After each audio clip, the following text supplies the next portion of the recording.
everybody, welcome to the show. My name is T and we are talking scary movies. I appreciate you tuning in. Remember, every Wednesday night at 8:30 p.m. Mountain Standard Time, like this episode right here, I'll be talking movie news, I'll have an interview or an opinion piece for y'all to check out. But throughout the entire week, I'm dropping plenty of reviews on other movies, TV shows, games, books, whatever I'm checking out throughout the week. And if you want to catch all the horror content going up on the channel, the best way is to get subscribed to my Linktree. And you can do that by going to linktr.ee/T Scary Movie.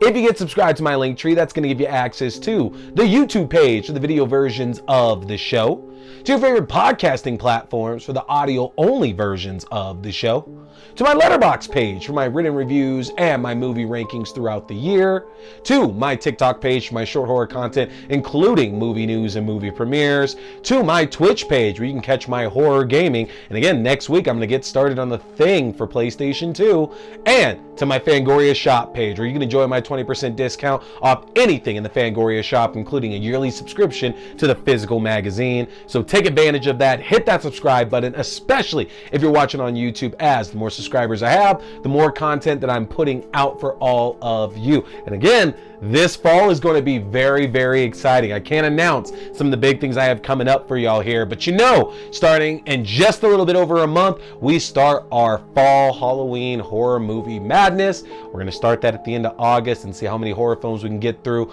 by Halloween. We're going to just start ranking them up there now. So stay tuned. There's more great stuff coming up. And of course, more chances this month to win a Tall Man Funko Pop. I'm gonna have that question at the end of the show for y'all, which you can answer in the comment section here on YouTube for a chance to win one of these here. So what are we talking about here tonight? Well, this year I've had a chance to go back and really explore some of the bigger 80s horror classic franchises that I didn't really put that much time into when I was much younger.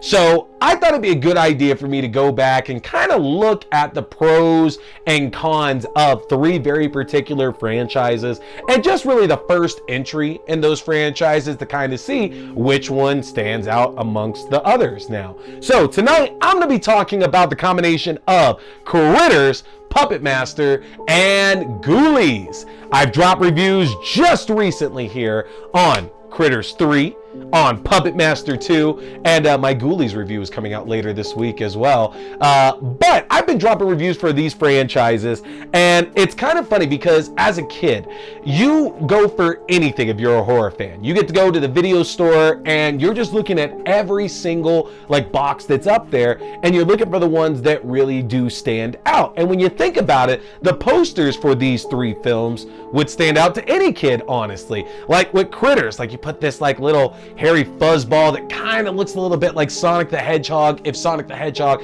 was gray and black and weird looking. Cool, all right, well that looks similar enough to me there. And with Ghoulies, what's this little monster that's popping out of the toilet? That looks like fun. He's probably gonna bite somebody's ass. I'm all right with that. And then Puppet Master, murderous Pinocchios? Okay, I don't see the problem here with that. These posters would appeal to anybody that's probably anywhere from, I'd say 6 to about 14 would probably gravitate to these titles in the store. And honestly, I do remember being younger, going through video stores and seeing especially the Critters collection. That's what for sure. I remember seeing Critters 1 and 2, the VHSs, anytime I would go to a horror section of any video store I was in when I was younger. Now, Ghoulies and Puppet Master, interestingly enough, I don't recall seeing the cases for those all that often. But the nice thing is that growing up, we moved all around, and because of that, my dad just loved getting satellite TV once we had the ability to do so. And earlier on, he definitely had cable. And so a lot of these films, I got to see bits and pieces of growing up. I will admit, and I've said it on this show here before, a lot of these I didn't see in full until recently when I've been reviewing them, or when I actually became an adult, because then I had the ability to go and buy them or find them on streaming or whatever at that point. But when you're younger, if you're not the one renting it, kind of hard to get a hold of it. And so again, these three films, Critters, Ghoulies, and Puppet Master, did not get a chance to watch The Thing in full when I was super young. So it's interesting coming back and looking at these now, because think about these 3 different franchises. Critters being about these alien creatures that are being chased by bounty hunters that end up on Earth, and these things eat everything, including people.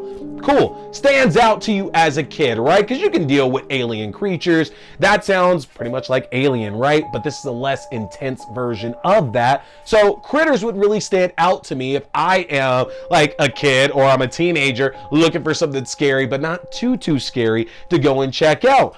With Puppet Master, the whole idea that these puppets are resurrected and they're killing all these people that end up at this hotel for this guy who's looking to gain immortality.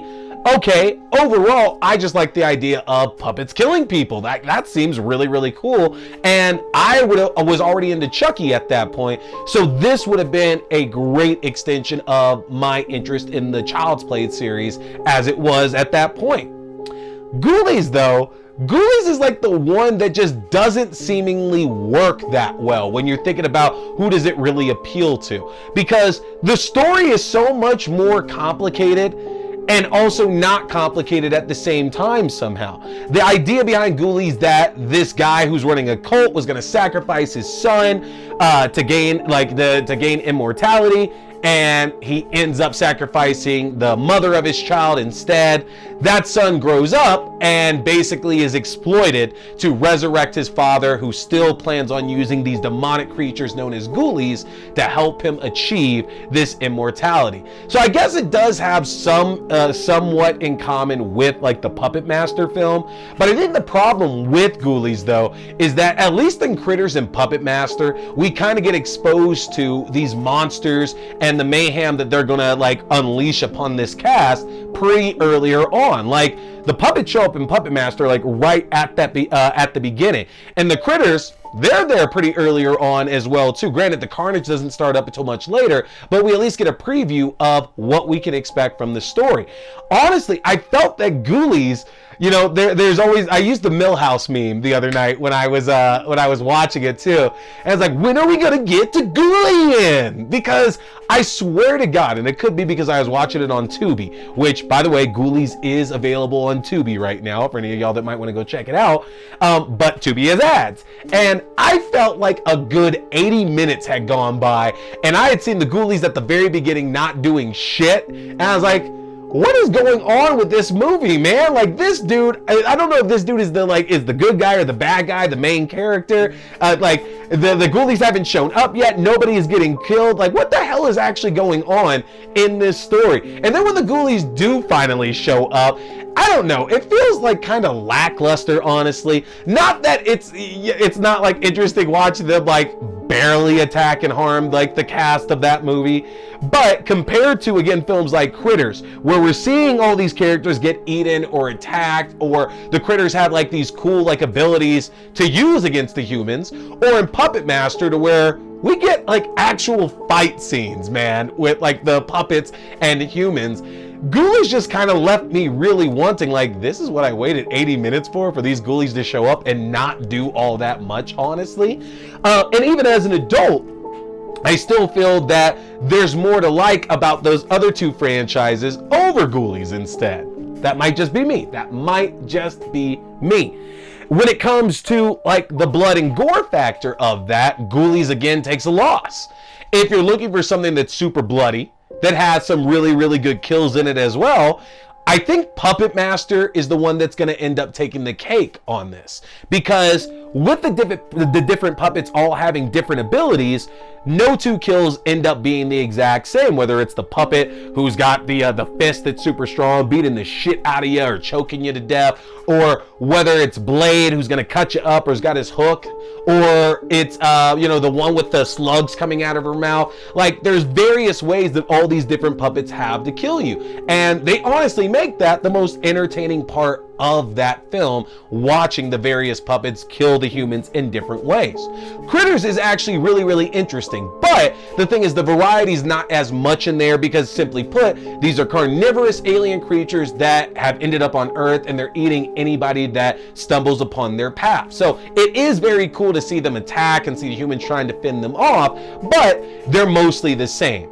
The fact that we get to see their attacks, though, still puts it ahead of Ghoulies, which just, again, Ghoulies just had that habit of cutting away to where we don't get to see it. Like, I swear to God, there are so many scenes where the Ghoulies jumped on somebody and a second later it cuts out. To the point to where it's like, can this movie actually be rated R? Like, can we actually use that rating the way that we need to here? Just didn't sit right with me, honestly, when it comes to that factor. Yeah, as a kid or as an adult, I would need more blood and gore in a film like this to really get behind it, honestly. When it comes to the cast, this is where Critters for sure is going to take the cake on, just because Critters definitely has the better cast collection out of these three films. I mean, you take a look at who's in it: D. Wallace Stone, Emmett Walsh, Billy Bush, Scott Grimes, Billy Zane. I mean, you have Terrence Mann. You have so many good actors in the Critters film. And regardless of the subject matter of it, they still take the material very seriously, honestly.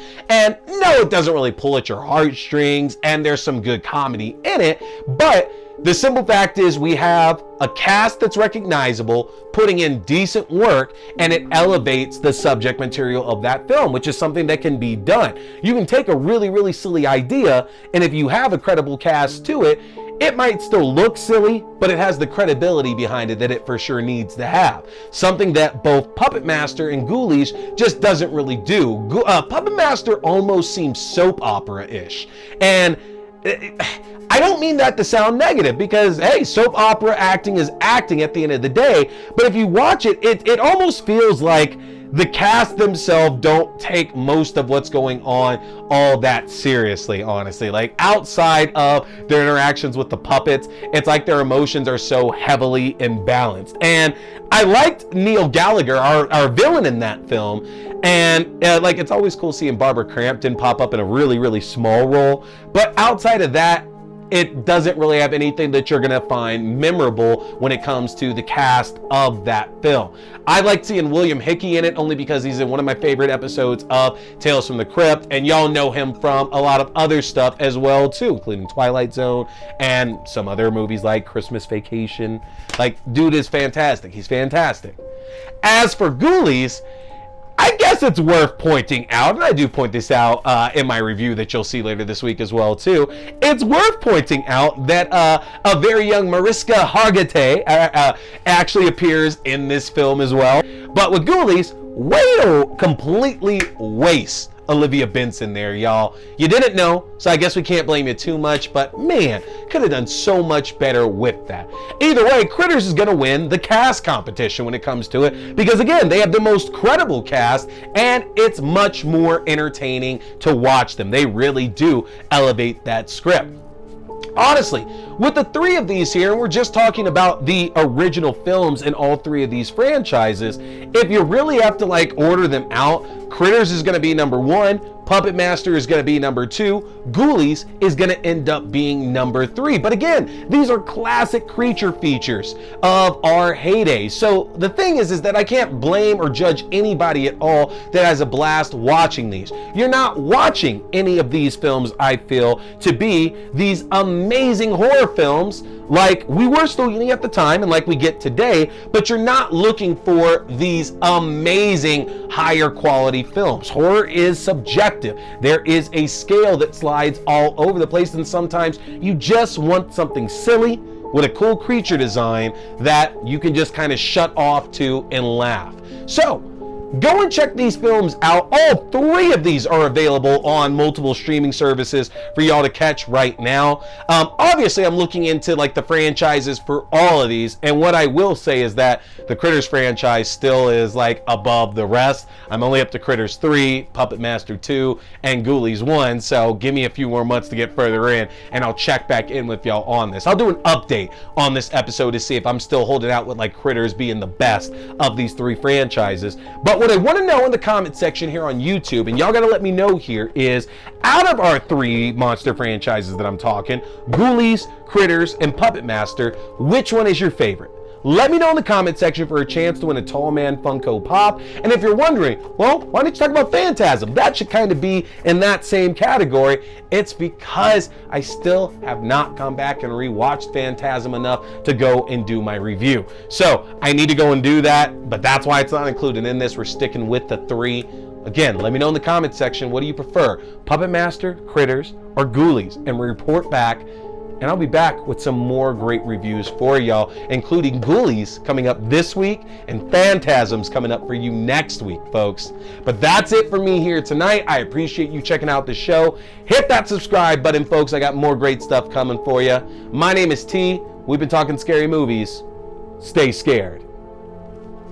Boy here is a big fan of Fangoria. So, if you want to check out the world's best horror magazine that's out there, get a chance to get yourself your own subscription, which I just got my first one back in 2022, and I don't regret it for a second. But if you want your own Fangoria subscription, or you like the Fangoria merchandise, then head over to the Fangoria shop and use my link if you want to save yourself some money, folks. That's an easy one to remember. Just go to shop.fangoria.com/AXDEW. Again, that's shop.fangoria.com/AXDEW, or use my specific code AXDEW at checkout. You can save 20% off your entire order, and that implies 2 subscription and one-time orders as well. You don't want to miss out, folks, because with the magnitude of horror movies we've had released in the last few years, and with what we have on the horizon, Fangoria is going to be your #1 source for all that great, juicy, bloody information in the world of horror. So again, head to shop.fangoria.com. Hey there, folks! Thanks for tuning in to T Watch This Scary Movie. I appreciate you checking out another review or movie news, whether we're talking movies, TV shows, books, or games, whatever, it's all scary. Remember, you can check out new episodes every Wednesday night at 8:30 p.m. Mountain Standard Time on the YouTube page for video. That's youtube.com/C/Theron Reynolds Scary Movie. Again, youtube.com/C/Theron Reynolds Scary Movie. And you can check out the audio version on all your favorite podcasting platforms. Just search T Watch the Scary Movie or TWASM. Don't forget, my name is T. We've been talking scary movies. Stay scared.